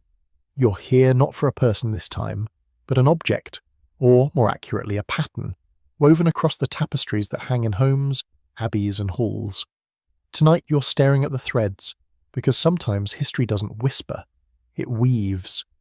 Inside one low cottage, you meet Joan, a woman who spins flax and dyes wool with walnut husks and onion skins. Her hands are the colour of bark, and her back bends slightly from years at the loom. She's quiet, practical, and the kind of person you'd overlook unless you knew what you were looking for. On the far wall of her home hangs a large woven tapestry. A pastoral scene, nothing scandalous at first glance. There's a shepherd, a tree, a river, all very pious, very safe, until you look closer. One vine wraps around the trunk in a perfect spiral, its tip curls just so, suspiciously suggestive. The shepherdess's fingers are oddly positioned on her spindle, and those sheep, a bit too interested in the knotted roots beneath the trees. It doesn't scream erotic, it smirks it. This was a language of its own. During the Middle Ages, embroidery and tapestry weren't just decoration, they were storytelling, documentation, and in some cases, rebellion. And women, especially those confined to the domestic sphere, spent hours stitching. Long days, aching fingers, minds wandering. Some of those minds stitched prayers, others something far cheekier. Let's talk about the Bayeux tapestry. Yes, that one. The one that chronicles the Norman conquest. Technically not a tapestry at all, it's embroidery. But that's beside the point. What matters is what hides in its margins. Tiny, almost cartoonish scenes. A naked man squatting, a woman lifting her skirts, various appendages appearing where they shouldn't. Scholars have long debated what these images mean. Are they warnings, jokes, winks to the viewer? Maybe all of the above. And then there's the practice of samplers, smaller embroidery pieces made by women to show their skill. Most are filled with biblical verses, floral patterns, or moral sayings. But now and then, one turns up with curious additions. A flower that looks suspiciously like vulva, a bird beak diving into petals, a pair of hands holding something unidentifiable but somehow unmistakably phallic. These weren't accidental. They were coded messages, stitched in secrecy, passed from woman to woman, hanging in bedrooms behind curtains or tucked into dowries as private jokes, or maybe quiet testaments to personal discovery. Your quirky fringe fact for this chapter: in 1992, a sampler dating to the late 15th century was discovered behind a false panel in a Devon manor house. It featured a garden scene, a tower and a maiden kneeling. Innocent, right? Until scholars looked closer and realised the tower was distinctly phallic, and the maiden's prayer looked a lot more like a masturbation posture than a devotional one. One stitcher's little rebellion, preserved for 500 years. Back in Joan's cottage, she tells you that every woman learns her own stitch eventually. The men don't look twice, she says. They just see a lamb or a vine. But we know. We always know. She points to another tapestry, one she keeps rolled beneath her bed. This one is more direct. It shows a tree with long drooping fruit. Beneath it, a woman sits with her skirts lifted, face turned skyward, hand between her thighs. The fruit above her is bursting open. The threads are a bit frayed, but the intent is unmistakable. There's truth in thread, Joan mutters. Keeps your fingers busy and your secrets safe. She tells you about a friend, long gone now, who stitched an entire piece of linen full of barely hidden acts of self-pleasure, hands under skirts, women bathing together, fruit dripping juice, and sewed it into the hem of her wedding sheet. Her husband never noticed, but she knew it was there beneath them every night. A reminder that she still belonged to herself. This raises the scholarly debate, of course. Some historians argue that the erotic interpretations of medieval embroidery are modern projections, that what looks sexual to us might have simply been natural symbolism, fertility references, or even misunderstood plant forms. but others say the repetition, the placement, and the intentional ambiguity are exactly the point. That women used a visual language because they couldn't speak the words. They weren't writing books, they weren't carving wood, they had thread, so they used it. You walk with Joan to the edge of a small orchard just outside the village. On a faded linen cloth, she shows you a newer piece she's been working on. It's just a collection of herbs: mugwort, valerian, yarrow. But if you tilt your head, the curves start to resemble something else, something softer, something secret. She doesn't confirm, she just smiles and says, "The body has its own symbols. Some of us just learn how to stitch them." And that's what this is, a silent archive of women's pleasure, hidden in border designs and floral motifs. Not loud, not lewd. Just quiet reminders that even in domestic labour, even in spaces meant to keep them contained, women found ways to express what they couldn't say. They stitched desire into vines. They embroidered longing into petals. They wrapped their private joy in linen, folded it, and placed it carefully into drawers. That's the real rebellion, making something beautiful from something forbidden. As you leave Joan's cottage, the sky's beginning to pale. The horizon blushes with early light, like a body just beginning to stir. And behind you, in a house filled with wool and stories, a tapestry hangs crooked on the wall, just enough to keep the secret safe. The morning light slides slow and golden over the fields as you follow a winding path toward the edge of the manor district, where the houses get larger, the stone walls higher, and the fabrics hanging from windows just a bit too fine to be practical. It's a place of hierarchy where even the breeze feels filtered. But you're not here for lace and titles. You're here for what's hidden beneath all of it. Because sometimes, the most forbidden pleasures weren't behind monastery walls or buried under straw. They were stitched into sleeves, brushed across skin, woven into the very cloth a woman wore. Welcome to the world of sensual fabric. You step into the private chamber of Lady Cecily, a noblewoman of 38 whose husband is off negotiating something political and whose children are with the wet nurse. The room smells like beeswax polish, crushed lavender, and the faint, dizzying sweetness of imported spices. The tapestries here aren't suggestive, at least not like Joan's. They're grand, more full of saints and allegories. But what catches your eye isn't the wall, it's the bed, or more specifically, the silk laid over it. Cecily watches you look. She knows. The silk is deep red and impossibly soft, expensive, rare, the kind of fabric that takes months to make and could buy a small cottage if sold on the right day. She tells you she requested it specially. For warmth, she says, though there's not a chill in the air. Then she picks up a second piece, black velvet edged in silver thread. This one, she says slowly, pressing it to her cheek, feels like breath. She's not being poetic, she's being honest. In the medieval world, fabric wasn't just fashion, it was sensation. And for women, especially those of means, certain fabrics became conduits for pleasure. Sumptuary laws restricted who could wear what, often forbidding commoners from using velvet, silk, or fur. Why? Because those fabrics mattered. They clung to the body, they moved against the skin, they aroused. There are records of women, particularly noble women, lining their undergarments with fur, not for warmth, but for intimate contact. The soft brush of rabbit or squirrel fur on inner thighs, not an accident, not when you could afford linen and wool for warmth. This was intentional, hidden, unspoken, but very much felt. Cecily lifts the hem of her chemise to show a patch of cloth sewn near the hip, white silk, thin as breath. Sometimes, she confesses, when the days are long and I'm alone, I sit still and let it move across me. She doesn't finish the sentence. She doesn't have to. Your quirky fact of the evening. In a 15th century French inventory of a noblewoman's belongings, there's mention of a lining of velvet sewn discreetly into the bed linen for nocturnal rest. Now, we could pretend that's about comfort. But velvet is hot, heavy, and suffocating if used purely for sleeping, unless you weren't planning on sleeping, unless your bed linen was doing more than keeping you warm.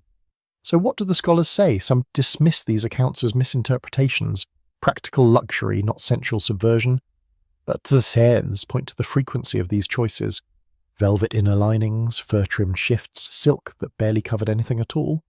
They argue that women were using fabric not just to dress themselves, but to feel themselves. And in a world where pleasure couldn't be spoken, touch became the language of resistance.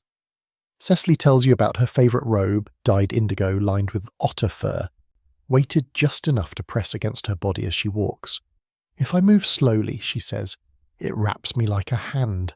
She laughs, low in her throat. Sometimes I don't even have to do anything else. And here's where the conversation gets even more interesting. In private letters, especially those between women, there are mentions of the blush-coloured lining or that sleeve that feels like breath. These weren't just aesthetic comments.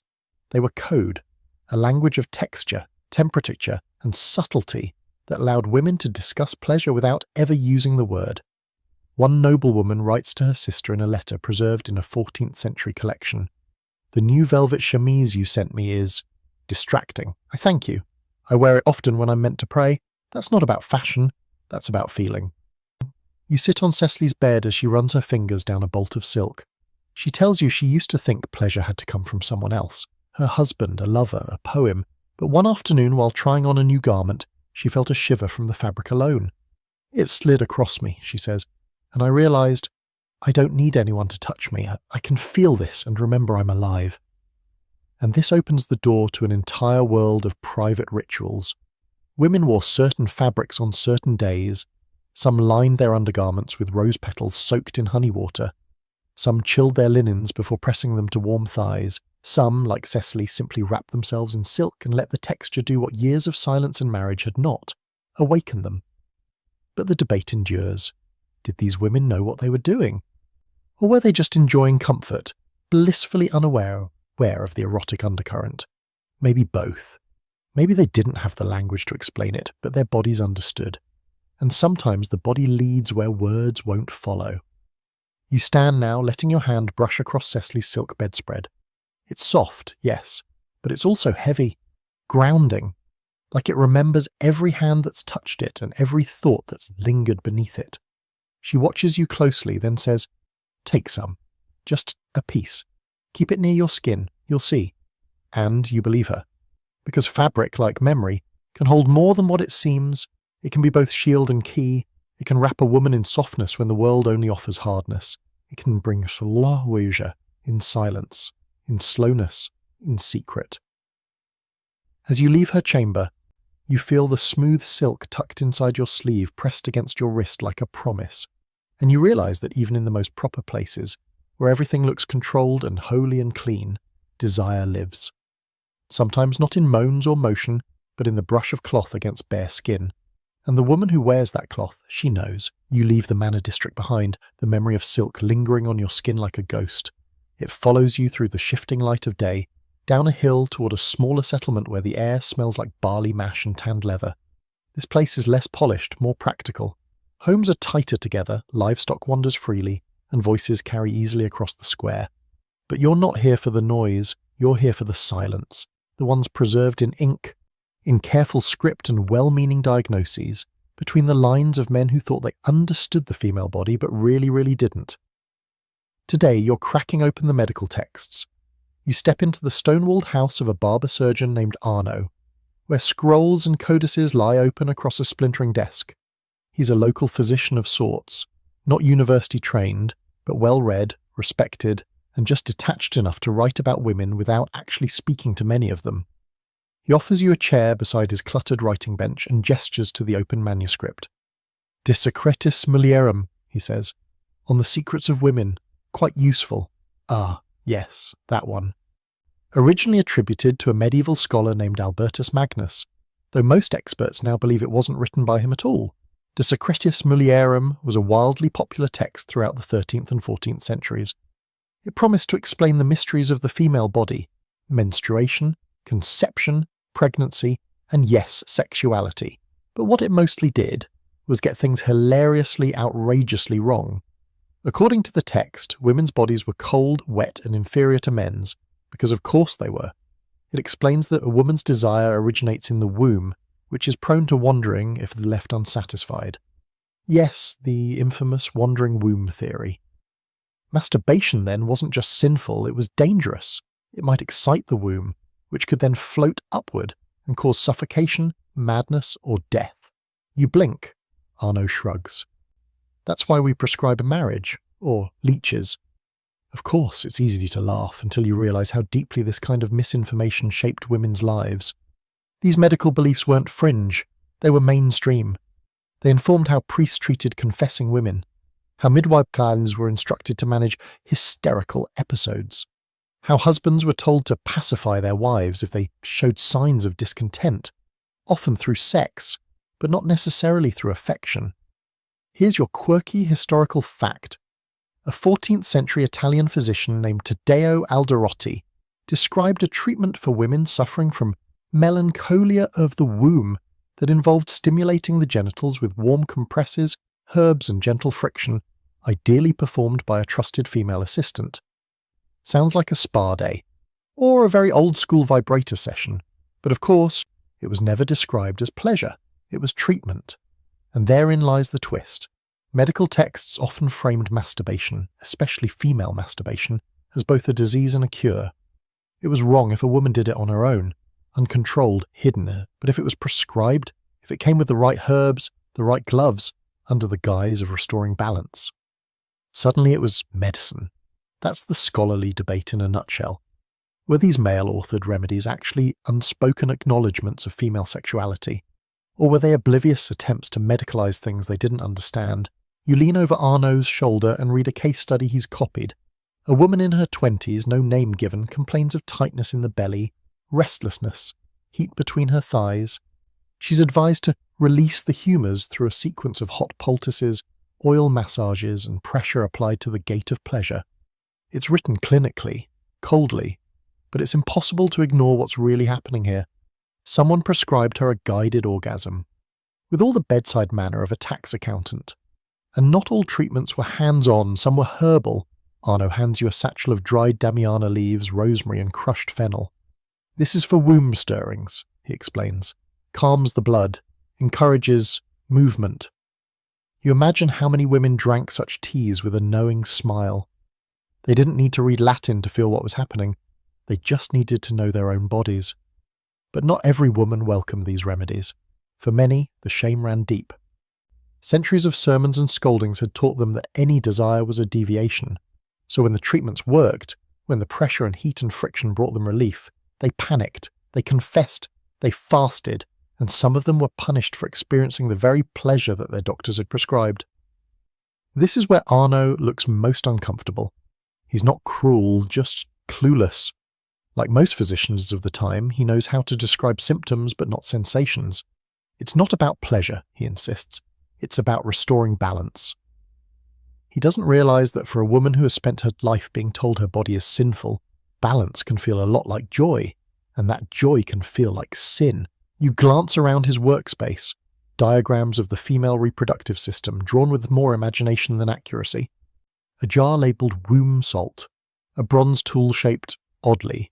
Arnaud calls it a dilator, but the smooth rounded end and the polished handle tell you otherwise. Whatever its official purpose, you suspect it saw use far beyond diagnosis, and that's the part that matters most. These medical objects and rituals, the oils, the massages, the steam baths and friction tools, weren't just clinical, they were contact. They allowed women, many for the first time, to interact with their bodies in ways that felt good. Maybe they didn't call it masturbation. Maybe they didn't even realize it. But their bodies did. Their bodies knew. You leave Arnaud's house with a crumpled page from his manuscript in hand, the words faded but legible. The woman is calmed by release, and her humours return to peace. There's no mention of sin, no punishment. Just a quiet acknowledgement that relief matters, that pleasure heals, and maybe, somewhere in the next town over, a woman will take her own copy of that text, light a candle, warm a compress, and run her hands exactly where she's been told to. Not because she wants to be wicked, but because she wants to be whole. And maybe, just maybe, she'll feel something that goes far beyond balance. Something like bliss. By the time you leave Arnaud's house, the sun is high and the world feels too bright for everything you now carry with you.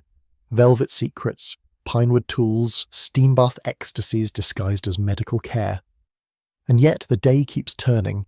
You follow a road that stretches beyond the town's edge, winding through groves of apple trees and fields of wheat, until you come to a walled garden, half overgrown, half cultivated, a strange blend of wildness and precision. Vines twist through trellises, flowers bloom in tight clusters and then sprawl recklessly. Bees hum, A fountain trickles quietly in the centre. This is no ordinary garden. This is the garden of earthly delights, or rather a version of it. You're not looking at Bosch's chaotic masterpiece, though you'll think of it later. This is the medieval Hortus Conclusus, the enclosed garden, a symbolic space packed with theological metaphor, courtly romance, and, if you look close enough, more than a little sensual suggestion. You step through the low gate and at once you're wrapped in scent. Damask roses, sage, mint, violets. The air is thick with life, but it's also quiet. This garden isn't meant for gathering crops or tending livestock. It's meant for something else entirely. Meditation, yes. Solitude, but also fantasy. In medieval art and literature, gardens like this were often depicted as the setting for sacred encounters. The Virgin Mary receives the angel in a walled garden. Lovers in romances meet amid the roses. Even allegorical figures like Lady Reason or Dame Nature conduct their conversations beneath fig trees. But between all that holiness and high-minded dialogue, something else is blooming: desire. You sit near a hedge where a statue of a woman, stone-faced and serene, holds a blooming pomegranate. Her gown clings in all the wrong places, her expression is not modest, and behind her, a low stone bench is worn exactly in the spot where thighs would rest. Someone's been here before. This space, like many medieval gardens, is layered with metaphor. The pomegranate, fertility, the rose, virginity, the fountain. You already know. These gardens were designed to reflect virtue, but they couldn't help hinting at pleasure. Enclosed, hidden, controlled, but not inert. Your quirky fact of the day, in some medieval manuscripts, especially those written by courtly women, garden scenes are used as coded diaries. One 14th century noblewoman in Burgundy wrote a poem titled The Garden Within, where she describes laying among lilies and plucking ripe figs in secret. Sounds innocent until the line, "The dew gathered where I touched, and I drank until the silence sang." Literary scholars have tried to call it spiritual. Others say it's clearly erotic. Maybe it's both. And that's the thing. These gardens weren't just symbols of purity, they were paradoxes. They offered containment and freedom. You could walk here alone, away from the house, away from the eyes. You could breathe deeply, touch the petals, let your hand trail into the fountain just a little too long, and no one would question it. You walk through the rows of herbs, pausing at a patch of fennel and rue, plants historically associated with fertility, arousal, and feminine balance. Women would gather here not just for cooking herbs, but for whispers, remedies, maybe instructions. One woman says, "Place the leaves under your tongue before you dream." Another says, "Let the mint oil warm your palms before you touch." A ritual, a rhythm. In one corner of the garden sits a woven bench shaded by a climbing vine. You sit and close your eyes, letting the scent and breeze wrap around you. You can almost hear them, centuries of women passing through this space, some praying, some plotting, some simply lying back on the cool grass, slipping fingers beneath layers of cloth surrounded by bees and birdsong, finding themselves in a space where no one was asking questions and no one was watching. There's a documented example of this exact kind of garden used by nuns in southern France. Though technically a spiritual retreat, its layout included secluded alcoves, stone benches nestled behind hedges, and even a small bathing pool that could be heated with coals. One surviving journal from a visiting noblewoman, intended as a devotional reflection, includes a curious line: "I washed and waited, and the water taught me things I did not confess." That line has puzzled historians for years, but you get it. The garden didn't just offer women beauty, it gave them space, the kind of physical and emotional room required for self-exploration. A place where arousal could stretch out without being punished, where a woman could lie beneath the apple tree and think of saints, or a crush, or her own hands, and never have to explain. There's ongoing scholarly debate around the role of these gardens. Were they really places of secret pleasure? Or are we projecting too much meaning into vines and fountains? Traditionalists say they were spiritual metaphors. Others argue the repeated presence of sensual imagery can't be ignored. The garden becomes a liminal space, not quite sacred, not quite profane, which is precisely why it works. Because in a world that offered no bedroom privacy, no sexual education, and certainly no affirmation of female desire, gardens became more than just symbols. They became hiding places for heat. You walk back to the centre of the garden, near the trickling fountain. You dip your fingers into the water, cool and soft, and remember that for centuries this same gesture might have stirred something. A memory, a longing, a touch. Maybe a young girl would come here after her chores, sit with her skirts pulled slightly up, let her fingers explore what no one had named. Maybe she felt fear. Or maybe, just maybe, she felt like this garden, contained but lush, shaped by walls but growing wildly in her own way. As you leave through the wooden gate, your fingers still damp, you glance back once. A breeze rustles the roses, the pomegranate statue seems to smile. And somewhere behind that hedge, a woman waits, not for rescue, not for a lover, but for the next moment she can be alone in her own body, beneath sun and leaf, touching the root of herself without shame. You leave the garden just as the sun dips low behind the trees, casting long golden shadows across the worn path ahead. The air smells of turned earth and ripening apples, the day softening into that familiar hush just before evening, when everything starts to exhale. You walk now with purpose, toward a story older than silk, older than saints, older even than the garden's tangled symbols, a story with teeth, one that shaped every whispered warning, every stitched secret, every burning blush behind shuttered windows. You're headed straight into the heart of the first and perhaps most enduring narrative of shame, the tale of Eve. She's everywhere in the medieval world, on cathedral walls, in stained glass windows painted into manuscripts, sculpted into stone archways, always with that apple, always naked but hiding, often scolded. Rarely defended. In the minds of medieval clergy and laypeople alike, Eve wasn't just the mother of humanity, she was the mother of sin. And her greatest crime? Wanting, reaching, tasting, knowing. You step inside a chapel now, small and forgotten, tucked behind a crumbling stable. The roof leaks, and half the candles are stubs.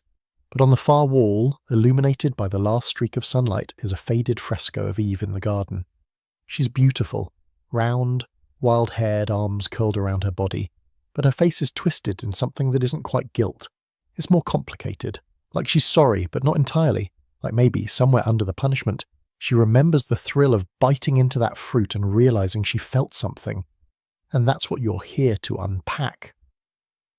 In medieval theology, Eve's desire wasn't just a plot point, it was a framework. It shaped the entire way the church talked about female sexuality.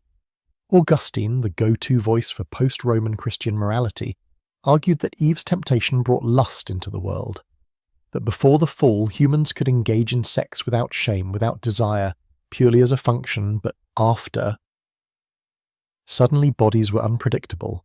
Sin lived in the flesh, especially in women's flesh, which meant that from that moment on, every flicker of female pleasure was a kind of echo, a return to that first bite, that first touch, that original yes. But let's talk about the weird, lesser-known detail in all this, the fringe fact buried beneath centuries of sermons. Some medieval thinkers genuinely believed that Eve's sin wasn't just disobedience, it was masturbation. No, really? In a few obscure theological commentaries, rare but real, there's an interpretation that Eve's curiosity wasn't limited to the apple, that when she gained knowledge, she turned it inward, that she touched herself, and that this act opened the door to lust, to sin, to shame. Now, this wasn't mainstream doctrine. It's not something you'll find in official catechisms, but the idea slipped in through confessionals, local sermons, whispered teachings. The idea that the first woman wanted too much, knew too much, touched too deeply, and the result? Generations of women told to distrust their own fingertips. You sit in the back pew now, looking up at that fresco again. Eve's hand hovers just above the apple.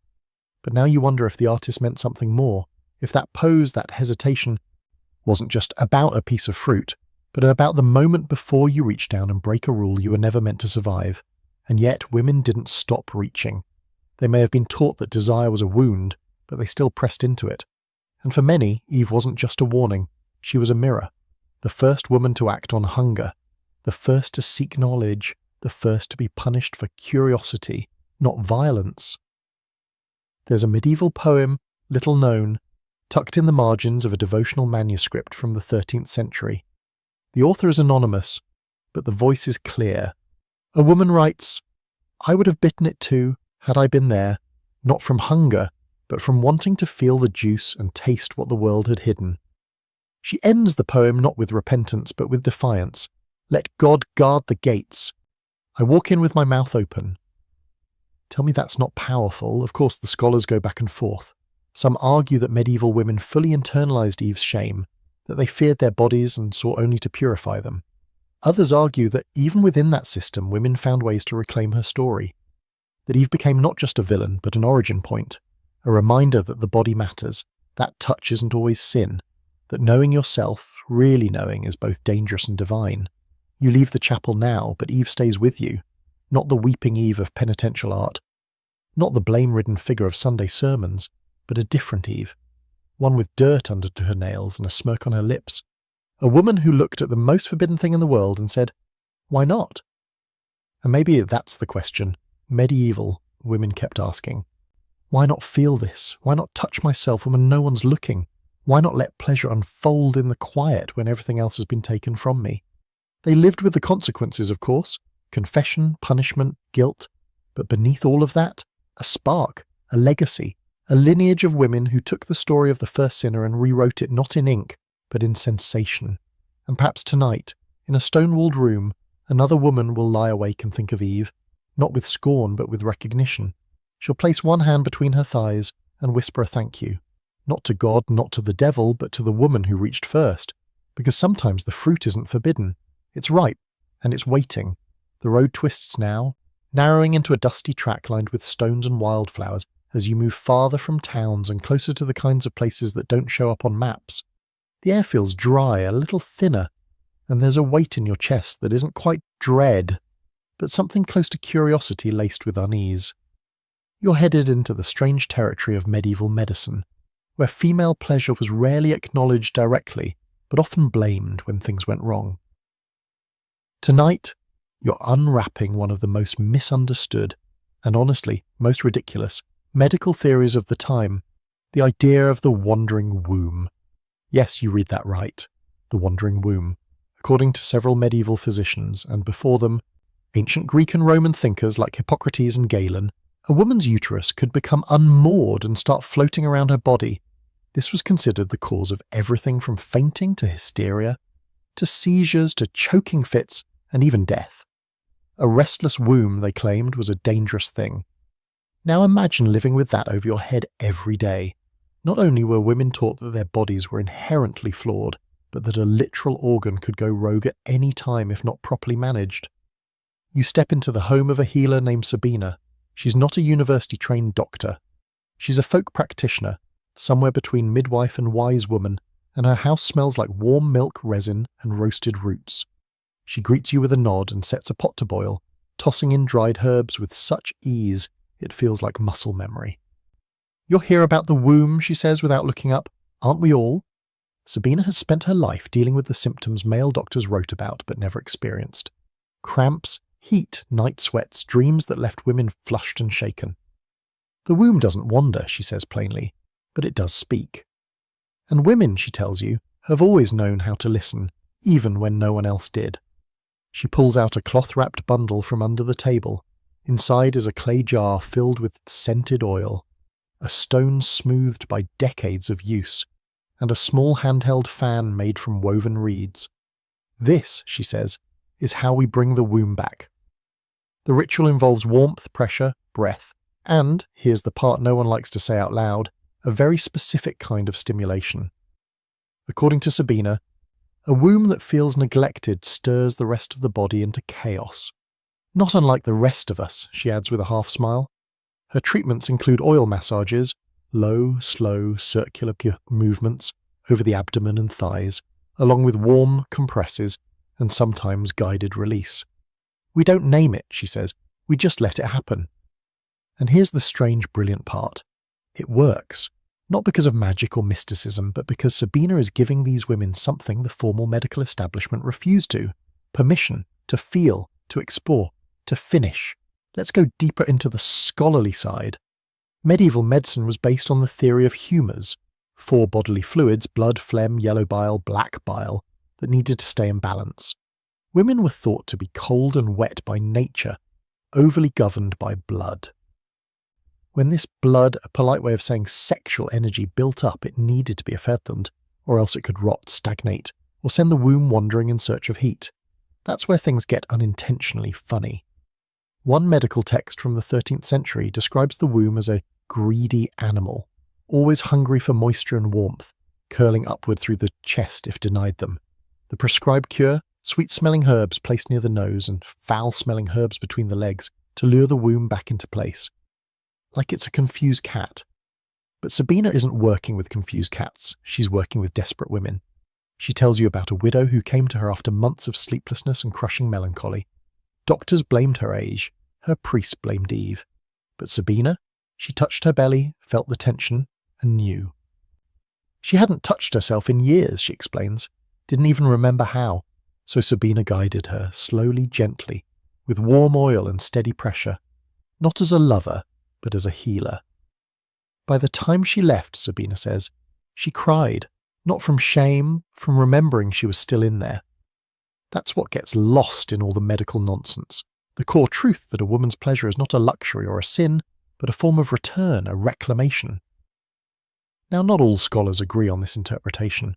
Some argue that treatments like Sabina's were rooted in superstition, not pleasure, that they were never meant to encourage masturbation but to prevent it, redirecting the desire towards something clinical. But others say the line is thin. When the treatment includes oil, privacy, and guided touch, it's hard to pretend the outcome isn't sensual, especially when the women return, not just healed, but glowing. Sabina leans over and lights a small brazier filled with mint and mugwort. The scent fills the room, sharp and heady. Most of what we treat, she says, is longing. We just call it by other names. She shows you a wooden tool, narrow, curved, worn smooth. To press the womb, she claims. But you know, so does she. And that's the secret at the heart of this whole wandering womb theory, that it was never about the uterus moving around like a confused ghost. It was about explaining away what couldn't be controlled, female arousal, female pleasure, female autonomy, and instead of embracing it, they turned it into an illness. But women like Sabina turned it right back. You watch her pack up her tools, wipe the oil from her hands, and prepare her room for the next visitor. Another woman will come soon, with tightness in her belly and shame in her voice, and Sabina will teach her too not how to pray it away or fear it or bury it, but how to listen, to soothe, to press the heat instead of hiding it. As you step back into the fading light, the air is warm against your face. The earth beneath your feet feels steadier somehow, and you realize again what medieval women must have felt in their most private moments, that despite the sermons, the medicine, the myths, they knew what their bodies needed. Not gods, not scholars, not husbands, just them, just a little heat, little time, and the freedom to follow wherever the womb, real or metaphorical, wanted to go. The light is changing again, blue now, edged with the softest silver, as twilight begins its quiet descent. You've left the wild herbs and wandering wombs behind, but tonight's destination takes you somewhere even more intimate. You're returning to the chapel, but not the kind where saints stare down from stained glass or sermons echo off marble walls. No, this place is hidden beneath the floorboards, behind a cracked stone arch, where cool air lingers and forgotten things sleep. You're entering a space untouched for centuries, and inside it, a drawer. Not a metaphorical drawer, a real one, wooden, shallow, built into the frame of an old prayer kneeler, once used by the nuns of an abbey that was abandoned in the late 1400s and eventually buried by time and moss. The kneeler was uncovered during renovations just decades ago, half rotted, full of dust. Most thought it was empty, but beneath the warped baseboard was a narrow compartment, and what it held rewrites the story. Inside were two small carved objects, both phallic in shape, smoothed by hand, wrapped in linen. Alongside them, a short journal, its pages fragile but mostly intact. The script?